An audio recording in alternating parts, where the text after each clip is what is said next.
자, 이 시간은 요한계시록 5번째 강의입니다. 원래는 이제 두아티라하고 4대까지 하려고 했는데 분량이 좀 많아서 두아티라 교회만 오늘 하도록 하겠습니다. 교재를 갖고 계신 분들은 59페이지를 보시면 되겠습니다.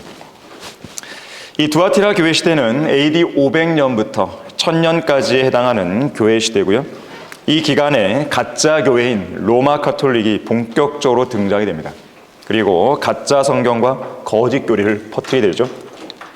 뿐만 아니라 성경대로 믿는 그리스도인들을 추방하고 고문하고 박해하고 살해하는 그런 시대인 거예요. 이후에 등장하는 4대 교회 시대와 더불어서 중세 암흑 시대라고 부르는데요. 기본적으로 카톨릭이 박해하는 박해의 시대이기 때문에 이 두아티라라는 그 이름의 뜻을 보니까 고통의 향기인 거죠. 자, 성경은 우리가 살고 있는 교회 시대를 밤으로 묘사를 하고 있죠.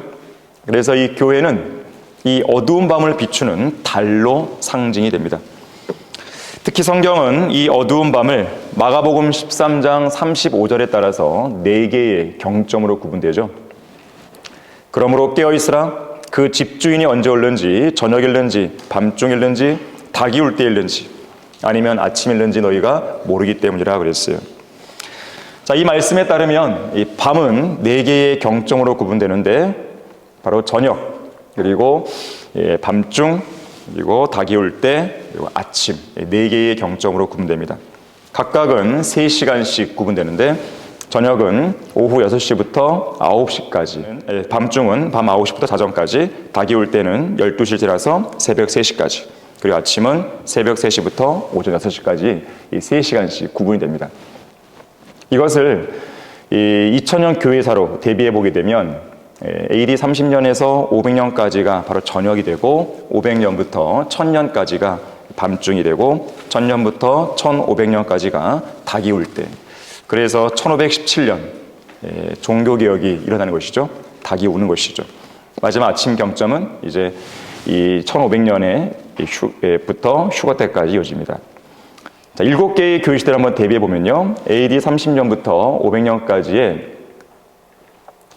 이 에베소, 그리고 스머나, 퍼가모, 이 3개의 교회 시대가 있게 되고요. 그리고 두아티라 교회 시대가 1000년부터 1500년, 그리고 닭이 울 때 1500년에서 1500년까지는 4대 교회가 되고요. 그 다음에 필라델피아, 그리고 라오디케아까지 7개의 교회 시대가 이렇게 펼쳐지게 됩니다. 자, 이상 7가지 교회들 중에서 이 시간에는 두아티라 교회를 향해서 예수님께서 편지하시는 내용이 나오는데 이렇게 먼저 운을 떼죠. 거기 본문 2장 18절을 보시면 되고요. 두아티라 교회의 천사에게 편지하라. 그의 눈은 불꽃 같고 그의 발은 빛나는 놋 같은 하나님의 아들이 이 일들을 말씀하시니라 그랬어요. 자, 예수 그리스도의 모습을 묘사한 내용을 보니까 눈은 불꽃 같고 그의 발은 빛나는 놋 같다 그랬어요. 여러분들 기억날지 모르겠지만 우리가 요한계시록 1장 13절부터 16절을 보게 되면 바로 여기에 앞에 나오는 이 그림의 모습처럼 예수님을 묘사하는 내용이 나옵니다. 그 7 촛대 가운데에 인자 같은 이가 있는데 발까지 닿는 옷을 입고 가슴에는 금으로 만든 띠를 둘렀더라. 그의 머리와 머리털은 눈처럼 휘어서 양모처럼 하얗고 그의 눈은 불꽃 같더라. 그의 발은 용광로에 달군 듯한 빛나는 놋 같고 음성은 많은 물소리와도 같으며 그의 오른손에는 7뼈를 가졌고 또 입에서는 날카로운 양날 가진 칼이 나오며 용모는 해가 그 맹렬한 기세로 비치는 것 같더라 그랬어요. 여기 나오는 이제 그림의 모습입니다. 자, AD 500년에서 1000년까지 걸쳐 있는 이 두아티라 교회 시대는 앞서 이야기했듯이 가짜 교회, 로마 카톨릭으로 인해서 고통의 향기가 용광로의 연기처럼 뿜어 올라가는 그런 시대였습니다. 두아티라 교회 시대 이전에 행해진 박해들, 그러니까 AD 500년 이전에 행해진 로마 제국 황제들에 의해서 가해진 박해들은 로마 카톨릭이 저지른 박해에 비하면 정말로 아무것도 아닌 박해였던 거예요. 극심한 박해가 로마 카톨릭에 의해서 자행되는 것입니다. 자, 눈이 불꽃 같고 발이 빛나는 놋 같은 하나님의 아들 예수 그리스도께서는 이 암흑시대라 불리는 이 시대에 자신이 사랑하시는 순교자들을 암흑을 비추는 빛으로 사용하셨습니다. 성경대로 믿는 사람들로 하여금 이 캄캄한 암흑 시대에 빛을 비추게 하신 거예요. 폴리시안이 대표적인 그룹이고요. 그들을 위시해서 리오니스트, 불가리안, 마니키안, 프리실리안, 사벨리안, 아리안, 파테린, 부르군디안, 보고마일, 아르메니안, 카타리, 퍼블리칸, 알비엔스, 왈덴스, 보도파 등등. 자, 이들이 예수 그리스도와 진리의 말씀을 위해서 자신의 목숨을 기꺼이 던진 것입니다. 자, 그런 순교자들의 믿음과 인내의 행위를 하나님께서 칭찬하셨어요. 여러분 거기 본문 19절, 이어지는 19절 보게 되면 내가 뇌 행위와 사랑과 봉사와 믿음과 뇌 인내와 뇌 행위를 아노니. 자, 행위가 앞에와 뒤로 나오죠. 그런데 나중 행위가 처음 것보다 많도다 그랬어요. 박해가 심해지면 심해질수록 그들의 행위가 수그러든 것이 아니라 그들의 인내 행위는 더욱더 빛을 발휘하는 것이죠. 처음 행위보다도 나중 행위가 더 돋보이게 되는 것이요. 그들의 믿음은 결코 수그러들지 않았습니다. 19세기에 한 찬송가 작사자가 이런 시를 썼어요. 어떤 성도는 바다를 통해서, 어떤 성도는 홍수를 통해서, 어떤 성도는 불을 통해 시련을 겪어야 했지만 그들 모두 자신의 피의 죽음을 통해 신실한 믿음을 입증해 보였도다. 그들은 모두 그런 시련을 통해 큰 슬픔을 겪었지만 하나님께서는 칠흑같이 어두운 밤중에도 뜨거운 태양이 내리쬐는 한낮에도 아침부터 저녁까지 하루 종일 승리와 기쁨의 노래를 주셨도다 그랬어요. 박해 속에서도 그들의 승리의 기쁨과 노래는 결코 수그러들지 않았습니다. 진리를 지키기 위해서는 용기 있는 행위가 필요합니다. 왜냐하면 진리를 실행하기 위해 경건하게 살고자 하는 성도에게는 반드시 고난과 박해가 뒤따르기 때문에 그래요. 진리를 위한 인생은 거룩한 투쟁의 삶입니다. 그래서 이러한 진리 때문에 때로는 피가 요구되기도 하는 것이죠. 또 희생이 요구가 되는 겁니다. 성경대로 믿는 사람들의 발자취를 피 흘린 발자취라고 부르는 데는 다 이유가 있는 거예요. 성경적으로 분명하게 옳은 일을 하고 있다면 적의 공격 앞에 결코 주춤하거나 머뭇거리거나 타협하면 안 됩니다. 오히려 더 담대하고 용기 있게 선으로 악을 또 진리의 말씀으로 적의 공격을 맞받아칠 수 있어야 됩니다. 용기가 필요해요. 흔들리지 말고 믿음 안에 굳게 서서 불같은 시련을 기꺼이 통과해내야 되는 것이죠. 주님의 능력으로 능히 고난의 바다를 건너가야 되는 것입니다. 영원한 영광의 비중을 이루어주는 그 불같은 시련을 기꺼이 통과하는 믿음의 용사가 될 수 있어야 되는 거예요. 마귀의 세력 앞에 겁먹으면 안 됩니다. 순교자들의 시대에는 마귀의 세력 앞에서 겁먹지 않았어요. 오히려 그들은 승리의 노래를 불렀고 기뻐했고 찬양했고 하나님의 능력으로 그 고난을 이겨냈습니다. 이 과거의 순교자들이 매일매일의 죽음의 위협 속에서 극심한 고난과 박해 속에서 흘린 그 눈물에 비하면 우리가 현재 어떤 고난 속에서 흘리는 그 눈물은 사치스러운 눈물에 불과할지도 모릅니다. 눈물을 닦아내야 되는 것이죠. 진리를 위해 당하는 고난이 아니라면, 주님을 위해 당하는 참된 고난이 아니라면, 목숨을 내놓을 정도의 그런 고난이 아니라면 우리에게는 눈물을 흘릴 자격조차 없다는 것을 기억하셔야 됩니다. 과거 순교자들의 눈물을 모독하는 그런 눈물은 결코 흘려서는 안 되는 거예요. 자, 그런가 하면 교재 61페이지를 보게 되면 주님과 진리를 위해 목숨을 건 그들의 사랑과 봉사와 믿음과 인내와 행위에도 불구하고 두아티라 교회를 책망할 것이 있었다 그랬어요. 자, 본문 20절을 보십시오. 그러나 내게 두어 가지 책망할 것이 있나니 이는 내가 자칭 여선지자 이세벨이라는 여자를 용납함으로 그녀가 내 종들을 가르치고 유혹하여 행음하게 하고 우상에게 바친 재물을 먹게 하기 때문이라 그랬어요. 러커 목사님은 이세벨의 모습을 이렇게 그렸어요. 이세벨이 가르친 교리는요, 우리가 지난번에 봤지만 앞선 2장 14절 말씀에서 보듯이 퍼가모 교회 시대에 만연했던 발람의 교리와 똑같습니다. 발람의 교리의 핵심 내용, 이세벨이 가르친 교리의 핵심 내용은 우상 숭배와 음행입니다. 민수기 25장 1절부터 3절에 따르면 구약 시대에 거짓 선지자 발라함이 이스라엘 백성들로 하여금 모압인들과 음행하게 했습니다. 우리 잠깐 찾아보겠습니다. 민수기 25장 1절부터 3절에 보게 되면 바로 여기에 발라함의 교리의 핵심이 나와요. 이건 또한 이세벨이 가르친 교리의 핵심이기도 합니다.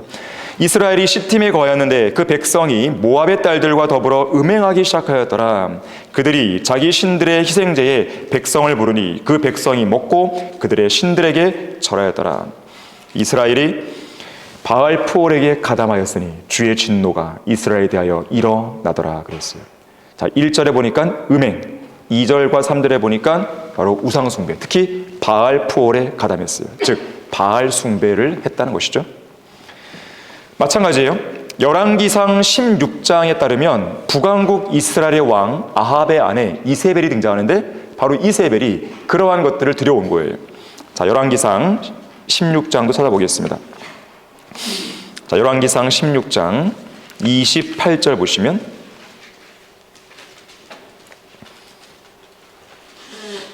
그리하여 오므리가 그의 조상들과 함께 잠들어 사마리아에 장사되니 그의 아들 아합이 그를 대신하여 왕이 되니라. 자, 북왕국 이스라엘의 가장 사악한 왕이 등장하죠. 바로 아합입니다. 유다의 아사왕 제38년에 오므리의 아들 아합이 이스라엘을 치리하기 시작하니라. 오므리의 아들 아합이 사마리아에서 이스라엘을 22년간 치리하니라. 오므리의 아들 아합이 주의 목전에서 자기 앞에 있던 모든 사람보다 더 악을 행하였더라. 느밧의 아들 여로보암의 죄들을 행하는 것이, 여로보암의 죄가 뭐죠? 금송아지 숭배죠. 자, 그 얘기는 마치 가벼운 것 같았으니 이걸로도 부족한 거예요. 그가 시돈인들의 엣바알 왕의 딸 이세벨을 아내로 삼아 가서 바알을 섬기고 그에게 경배하였으며 사마리아에 건축한 바알의 신전에 바알을 위하여 한 제단을 쌓았고 또 아합이 아세라를 만들었더라. 아합이 자기 앞에 있던 이스라엘의 모든 왕보다 이스라엘 주 하나님을 더욱 경노케 하였더라. 자, 금송아지 숭배도 모자라서 바알 숭배까지 한 것이죠. 자, 그것에 있어서 큰 역할을 했던 존재가 바로 이세벨입니다. 항상 우상 숭배는요, 음행이 따라옵니다. 고대 종교를 보더라도 항상 우상 숭배는 음행이 있었어요. 신전 창녀가 있었고 신전 미동들이 있었어요. 자, 이세벨은 바알과 하늘의 여왕을 숭배한 여인입니다. 자, 이것이 바로 오늘날의 마리아를 숭배하는 로마 가톨릭의 전형적인 모습이죠. 자, 그래서 이세벨은 로마 가톨릭을 보여줍니다. 여기 그림에 보게 되면은 이 창녀가 지금 앉아 있는데 창녀 위에 글씨들이 쓰여 있습니다. 모두 다 로마 카톨릭 용어들이에요. 우선 맨 위에 있는 이 맨 위에 가운데 있는 이 세디아 제스타토리아, 이 라틴어거든요. 굳이 해석하자면 이동 성좌, 그러니까 이동하는 거룩한 보좌다 그 말인데요. 이건 뭐냐면 교황이 이동할 때 타고 다니는 전용 의자를 말합니다. 그리고 저기 왼쪽에 엘리베이션이라는 거 있어요. 이 성체 거양, 그러니까 성체를 들어 올리는 거예요. 성체가 뭡니까? 미사 드릴 때 신부들이 빵과 포도주를 축사하면 어떻게 됩니까? 뭐 예수님의 살과 피로 바뀐다잖아요. 그 중에 바로 빵, 이 빵을 예수님의 몸이라고 선포하면서 이렇게 들어 올리는 행위를 성체 거양이라 그래요. 그리고 오른쪽에 있는 어블루션을 보게 되면 정결 예식, 그러니까 성찬식 전후에 손과 기명을 씻는 어떤 세정식 같은 거예요. 다 카톨릭 용어들입니다. 가운데 하나 또 있죠? IHS라고. 이 헬라어로 예수스에 해당하는 첫 세 글자입니다. 그런데 말로는 그러는데요.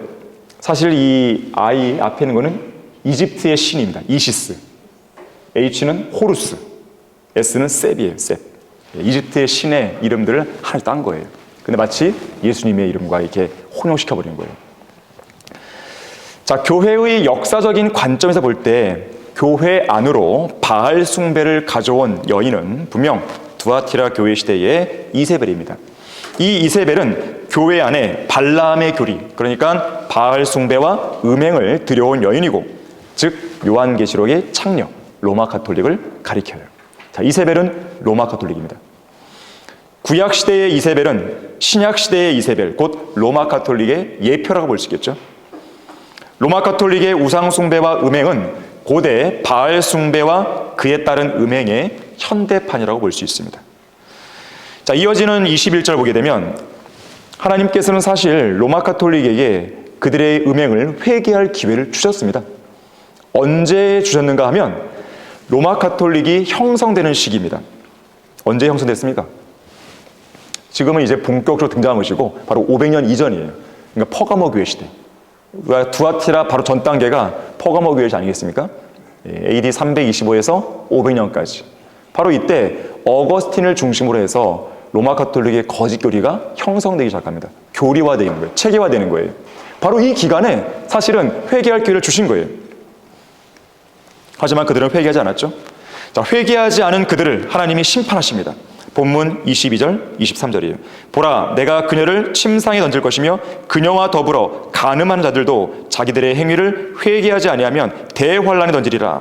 또 내가 그녀의 자녀들을 사망으로 죽이리라. 그러면 모든 교회들은 내가 사람들의 속과 마음을 살피는 자임을 알게 되리라. 또 내가 너희의 행위에 따라 너희 각자에게 주겠노라. 자, 여기 침상을 보니까는 문맥적으로 보면 대환란이죠. 대환란으로 이어지죠. 침상에 던진다, 대환란에 던진다, 이렇게 대응되는데 욥기 33장 19절에서는요 사람이 자기 침상에서 아픔으로도 징계를 받으며 강한 통증으로 많은 뼈가 징계를 받는다고 말씀합니다. 다시 말해서 엄청난 고통으로 로마 가톨릭이 심판받았음을 알게 된 것이죠. 역사적으로 볼 때 이것은 흑사병이었습니다. AD 500년부터 1500년 중세 암흑시대에 유럽 전역을 휩쓸었던 흑사병이었어요. 여기 본문 23절에서는 이 흑사병을 사망으로 표현해요. 사망.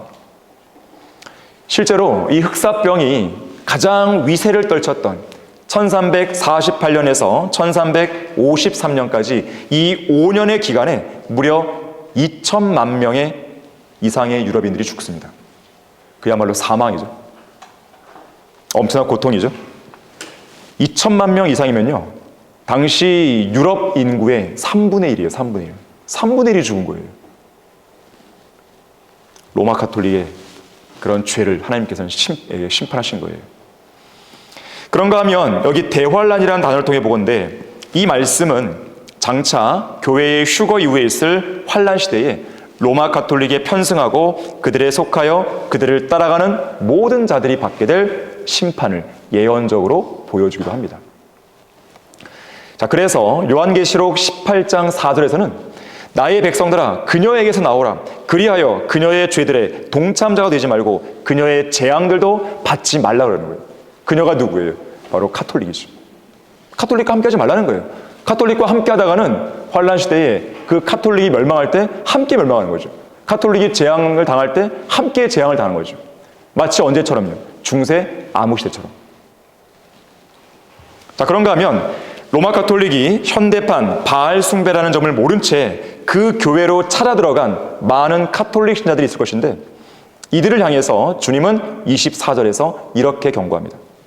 그러나 내가 너희와 두아티라의 나머지 사람들, 즉 이 교리를 받지 아니하고 그들이 말하는 사탄의 깊은 것들을 알지 못하는 많은 자에게 말하노니 내가 어떠한 다른 짐도 너희에게 지우지 아니하노라.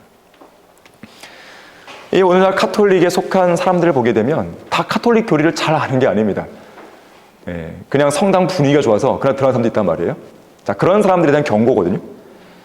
이들은 사탄의 깊은 것들과 연관된 바빌론 종교, 즉 로마 가톨릭의 실체를 잘 모르는 자들이에요. 왜 모를까요? 성경을 제대로 공부하지 않았기 때문에.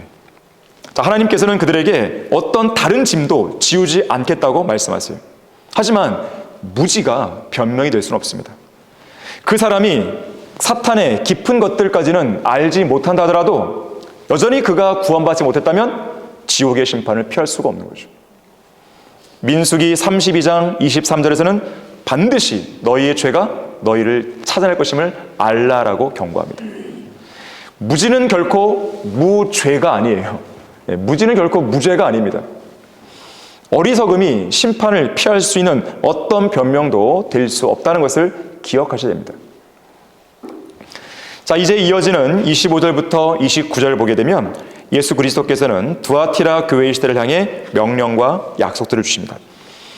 그러나 너희가 이미 가진 것을 내가 올 때까지 굳게 잡고 있으라. 이기고 나의 일들을 끝까지 지키는 자에게는 내가 민족들을 다스리는 권세를 줄 것이요 그가 철장으로 그들을 다스리리니 그들이 질그릇같이 산산조각으로 부서지리라. 자, 이 구절은 우리가 여러 번 강조했듯이 환난 시대의 교리입니다. 왜 그럴까요? 이기고 나의 일들을 끝까지 지키는 자, 이것은 교회 시대의 그리스도인들이 아니죠. 우리는 이미 어떤 사람들이에요? 이긴 사람들이죠. 우리는 이미 이긴 자들이에요. 이미 가진 것을 내가 올 때까지, 예수님께서 재림하실 때까지 환난 시대 동안 굳게 잡고 있으라는 거죠.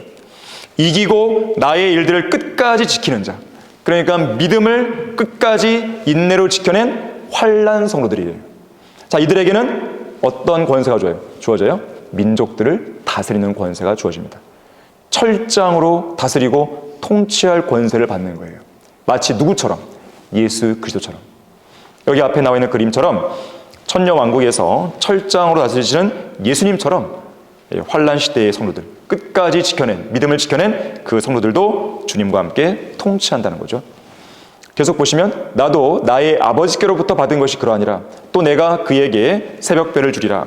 귀 있는 자는 성령께서 교회들에게 말씀하시는 것을 들을지어다. 내가 그에게 새벽별을 주리라 그랬어요. 새벽별은 예수 그리스도시죠. 자, 지금까지의 이 내용을 교회사적인 관점으로 한번 정리를 해보면 이렇습니다. 자, 이 7가지 교회 시대 중에서 AD 500년부터 1500년까지의 이 1000년의 기간, 이 기간을 두아티라 교회 시대와 4대 교회 시대인데 이 기간을 보통 암흑시대라고 부릅니다. 암흑시대. 일반적으로 일반 세상 학교에서 이 배우는 서양사를 보면요, 시대 구분을 이렇게 합니다. 고대, 그리고 중세, 그리고 근대, 그리고 현대 이렇게 구분하거든요, 보통. 고대는 이제 기원전 4000년경부터 몇 년이냐면 470년이에요. 이때가 언제냐면 서로마 제국이 멸망한 때입니다. 서로마 제국이 멸망했을 때를 고대로 봐요. 그리고 동로마 제국이 멸망한 1453년까지를 중세로 봅니다. 중세. 그리고 근대는 1914년. 이때 어떤 사건이 일어난지 아십니까? 제1차 세계대전이에요. 이때까지를 이제 근대라고 봐요. 그리고 그때부터 이제 지금까지 현대라고 보는 것이거든요. 그래서 일반 역사가들도요, 이 암흑시대를 말할 때 암흑시대보다는 중세시대 이렇게 부르기를 좋아합니다. 하지만 이 시대는 중세시대보다는 암흑시대로 부르는 것이 더 적합해요. 영적인 견지로 볼 때 이 중세시대보다는 암흑시대가 가장 적합한 표현이라고 말할 수가 있겠습니다. 왜냐하면 이 1000년의 기간은 그야말로 진리의 불빛이 꺼져버린 그런 시대였기 때문에 그렇습니다. 각종 이단 교리들이 교회들 안으로 유입되고 성경들을 믿는 그리스도인들과 교회들이 가짜 교회, 로마 가톨릭에 의해서 이단으로 정죄받고 박해받고 죽임을 당하고 화형당하기 시작하면서 진리의 불빛이 하나씩 꺼져가는 그런 시대였기 때문에 그런 거예요. 암흑시대. 자, 그런데 세상 사람들도요, 암흑시대란 말을 전혀 안 쓰는 건 아닙니다. 쓰긴 써요. 하지만 성경들을 믿는 우리 그리스도인들이 쓰는 암흑시대의 개념과는 좀 달라요. 이들이 이 시대를 암흑시대라고 부르는 것은 로마 가톨릭이 유럽 사회를 장악하고 권력을 잡고 통치했기 때문이라고 보는데, 표면적으로는 관점이 우리와 똑같아 보여요. 하지만 그것을 바라보는 견지가 우리와 다릅니다. 자, 우리는 왜 이 시대를 암흑시대라고 부르냐면 가짜 교회의 세력, 가짜 믿음과 가짜 신앙이 절정에 달했기 때문에 진리가 사라졌다 이거죠. 진리가 부재하다. 그래서 우리는 진리가 부재하다는 이 개념을 가지고 암흑시대라고 부르는 거예요. 하지만 세상 사람들은 이런 개념이 아니에요. 카톨릭 교회가 통치하고 기독교가 통치했기 때문에 하나님만이 대두되고 결국 인간성이 사라졌다, 이렇게 보는 거예요, 세상 사람들은. 무엇이든지 교회의 간섭과 제재를 받다 보니까 인간의 이성이나 인간의 자연스러운 감정과 욕구를 표출하지 못한다는 거예요. 인간의 문화, 음악, 예술의 자율성이 통제받고 제약받았다는 것이죠. 무슨 그림 하나 잘못 그리면 어유 불경해, 이렇게 제재받고, 무슨 작곡 하나 잘못하면 왜 이렇게 세속적이야, 이런 이유로 통제받았다는 거죠. 누구에 의해서? 카톨릭에 의해서. 자, 그런 의미로 세상 사람들은 암흑시대라고 부르는 거예요. 그래서 이런 세상 사람들은 이런 관점에서 암흑시대로 봤기 때문에 이 암흑시대를 끝내고 암흑시대를 벗어난 역사적인 사건으로 르네상스를 드는 것입니다. 르네상스의 뜻이 뭡니까? 학문, 예술의 부활, 재생, 이걸 의미하거든요. 그래서 14세기부터 16세기까지 서유럽에서 일어난 문화운동이에요. 이들은 고대 그리스, 로마 문화를 이상으로 해서 그것을 부흥시켜서 새로운 문화를 창출해내려 했습니다. 로마 제국의 몰락과 더불어 이 세상에는 인간성이 말살된 암흑시대가 도래했고 결국 고대의 것들을 부활시킴으로 이 야만적인 시대를 극복해야 한다는 것이었어요. 이것이 바로 르네상스의 핵심입니다. 하지만 우리는 다르죠. 진리가 부재했던 그 시대, 그게 암흑시대였는데, 가짜 신앙, 가짜 교회가 통치한 게 암흑시대였는데 종교 개혁을 통해서 로마 카톨릭으로부터 벗어났다는 것이죠. 이때 바른 성경 나오면서 사람들에게 빛을 주었다고 보는 것입니다. 자, 그래서 암흑시대라는 용어를 동일하게 쓰더라도 이렇게 관점이 다른 거예요. 또 암흑시대를 끝내는 방법도 관점이 다른 거예요. 자, 그렇다면 무엇이 중세 유럽을 암흑시대로 몰고 간 것인가? 두 가지 큰 원인이 있는데요. 첫 번째는 가짜 성경, 변개된 성경 때문입니다. 특히 로마 카톨릭의 제롬이라는 사람이 변개된 성경인 라틴 벌게트를 펴낸 거예요. 이 성경을 본격적으로 변개시킨 작업, 그러니까 성경을 제멋대로 삭제하고 첨가하고 다른 단어로 대체함으로써 성경 구절들을 마구 난도질하는 일, 자, 이 일이 오리겐에 의해서 시작되고요. 오리겐에 의한 변개가 유세비우스에게 넘어옵니다. 그리고 중세 암흑시대와 연관해서는 제롬에게로 이어지면서 오리겐이 처음부터 성경을 변개시킨 그것이 제롬에게까지 이어지는 거예요. 쉽게 말하면, 간단히 말하면 이 오리겐이 성경을 변개시켰고 유세비우스라는 사람은 콘스탄틴 황제의 명을 받고 오리겐이 변개시킨 그 성경을 50권 복사합니다. 그 중에 두 가지가 바로 신의 사본과 바티칸 사본인 거예요. 그리고 그것을 50권을 기독교를 공인한 콘스탄틴 황제에 바친 거죠. 그리고 제롬은 이것을 기반으로 해서 변개된 성경인 라틴 벌게트를 만들어내는 거예요. 바로 이것이 로마 가톨릭의 공식 성서가 됩니다. 결국 이 가짜 성경 때문에 진리의 불빛이 꺼져버린 거예요. 사람들은 눈이 멀게 됐어요. 앞이 안 보여. 바로 그 변개된 성경의 중심에 가짜 교회인 로마 가톨릭이 있었고, 이 가짜 성경을 따라서 앞 못 보는 소경이 되어 유럽은 암흑시대로 들어간 것입니다. 두 번째 원인은요, 가짜 교회, 로마 카톨릭 때문입니다. 그러니까 두 가지 큰 원인은, 하나는 가짜 성경, 두 번째는 가짜 교회. 자, 이 시기부터 로마 카톨릭은 본격적으로 교황 제도를 확립하는데요. 교황의 절대권이 대두가 됩니다. 구체적인 시기로 보자면 어떤 사람은 레오 1세 460년을 잡고요. 어떤 사람은 그레고리 1세 590년 잡습니다.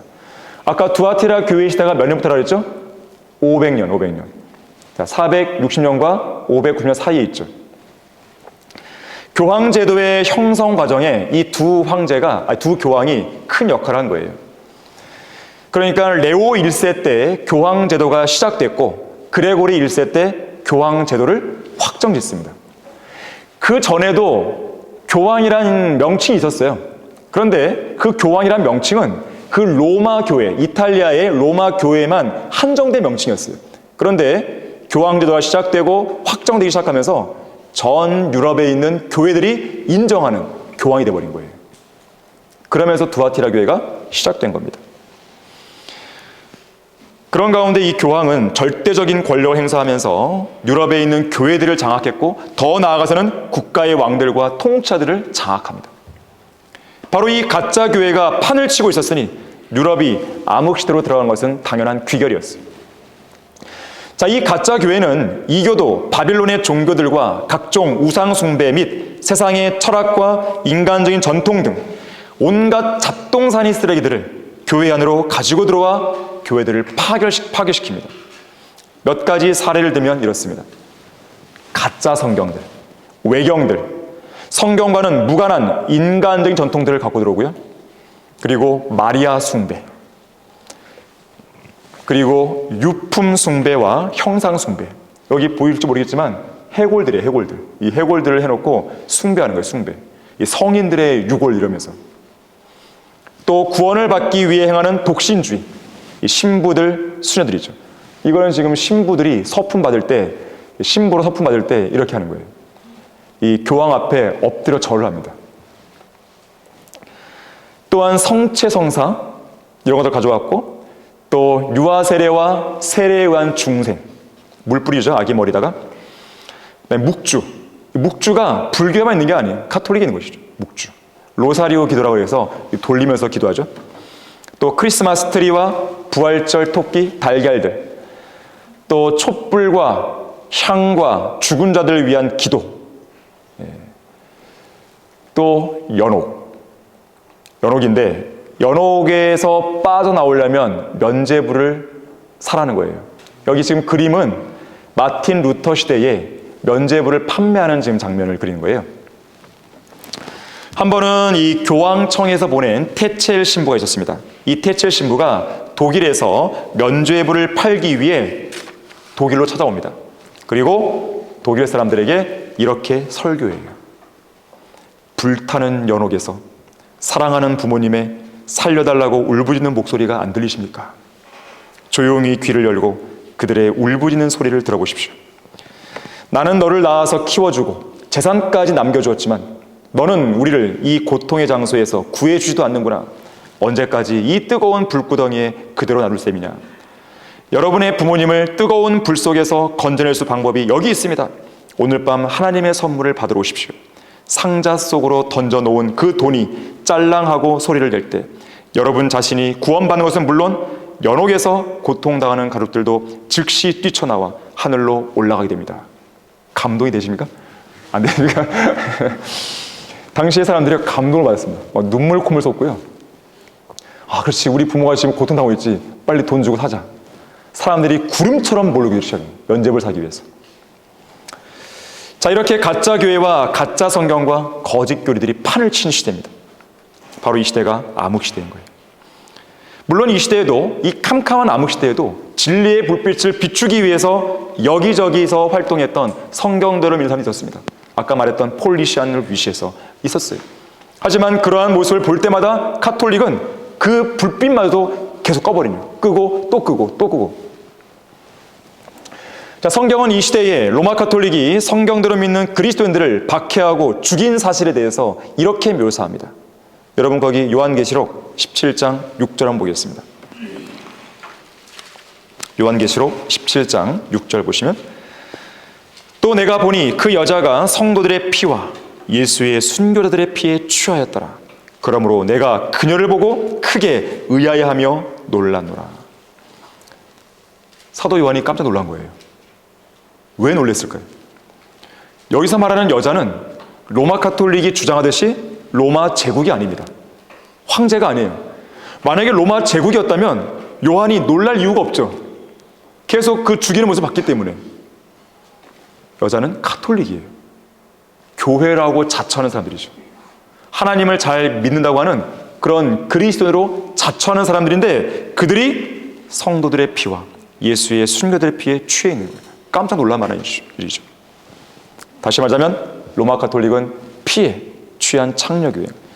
여기 우측 하단에 피를 마시고 있는 이세벨이 나오죠. 카톨릭입니다. 이들은 미사를 빙자해서 예수 그리스도의 실제 피를 마시고 있고 수많은 성도들을 죽임으로써 순교자의 피에 취해 있는 것이죠. 이들은 중세 암흑시대에 하나님의 이름으로 성경대로 믿는 그리스도인들을 악랄하게 살해했습니다. 특히 스페인의 종교 재판은 그 고문과 악랄함으로 인해서 악명이 높았어요.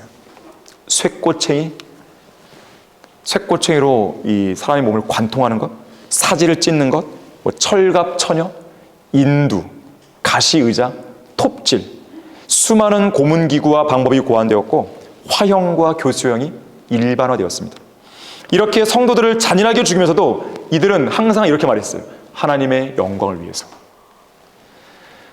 이탈리아 로마의 이 산 지미냐노라는 도시에 가게 되면 이 고대 또는 중세 암흑시대에 자행되었던 고문에 관한 기록들을 모아놓은 고문 박물관이 있습니다. 이 소위 범죄 박물관 이렇게도 불리는데요. 거기에는 악마의 타워라 불리는 지하 감옥부터 사람의 몸을 넣고 뚜껑을 닫으면 바늘과 가시로 몸을 찌르게 만드는 통이 있어요. 이게 바로 철갑천연인데요. 여러분 관 알죠? 관에 있으면은 관에 사람들 넣어요. 근데 관 뚜껑에 뭐가 있냐면 이 뾰족한 게 다 달린 거예요. 뚜껑을 딱 닫으면 어떻게 될까요? 그냥 이제 박히는 거죠. 또 어떤 경우에는요, 이 사람을 똑바로 세워놓고요, 이 원형으로 된 이제 그 굴레를 딱 씌우는데 그 원에는 못이 박히는 거예요. 그래서 조금만 이렇게 움직이면 어떻게 돼요? 박히는 거예요. 근데 사람이 오랫동안 서 있어 봐요. 이게 되겠어요? 예, 그대로 죽게 만드는 거죠. 이런 각종 고문 기구들이 100여 점 정도 전시되어 있습니다.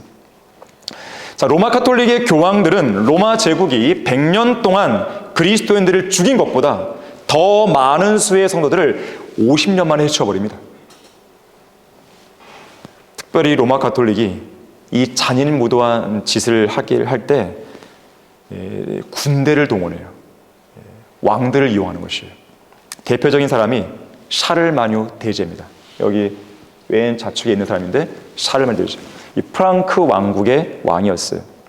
샤를마뉴는요, AD 800년경 황제 대관식을 갖게 되는데 그때가 크리스마스였습니다. 교황이 씌워주는 황제의 관을 받게 돼요. 그러면서 교황의 인정을 받고, 그리고 교황은 황제의 군대를 쓸 수 있게 되는 것이죠. 서로 결탁하는 거죠. 그래서 이 프랑크 왕국의 샤를마뉴 대제는 로마 카톨릭 교황의 승인을 받고 대학살극을 벌이기 시작하는 거예요. 자, 로마 카톨릭은 이런 식으로 물리적인 권력을 이용해서 자기들에게 반대하는 무리들, 특히 성경대로 믿는 그리스도인들을 박해하고 죽였던 거예요. 자, 이런 일이 중세 암흑시대에는 비일비재하게 일어납니다.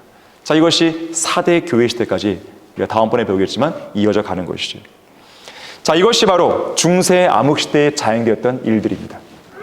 자, 변개된 성경과 가짜 교회로 인한 비참한 실상이에요. 자, 그만큼 우리에게는 바른 성경과 참된 교회가 왜 중요한지를 다시 한번 우리는 느끼게 되는 것이죠. 2세기, 3세기의 설교자 터툴리안은 이런 말을 했습니다. 교회라는 나무는 3가지 액체를 먹고 자란다고 그랬어요. 첫 번째는 수고의 땀입니다. 주님을 위해서 열심히 수고한 땀이죠. 두 번째는 기도의 눈물이에요. 마지막 3번째가 순교자의 피입니다. 고난은 아무한테나 주어지는 게 아닙니다. 그만한 자격이 있기 때문에, 또 감당할 수 있는 영적 수준이 되기 때문에 하나님께서 고난을 허락하시는 거예요. 이 시대에는 순교자들을 찾아보기가 어렵죠. 왜 그럴까요? 배교의 시대라고 그랬었습니다.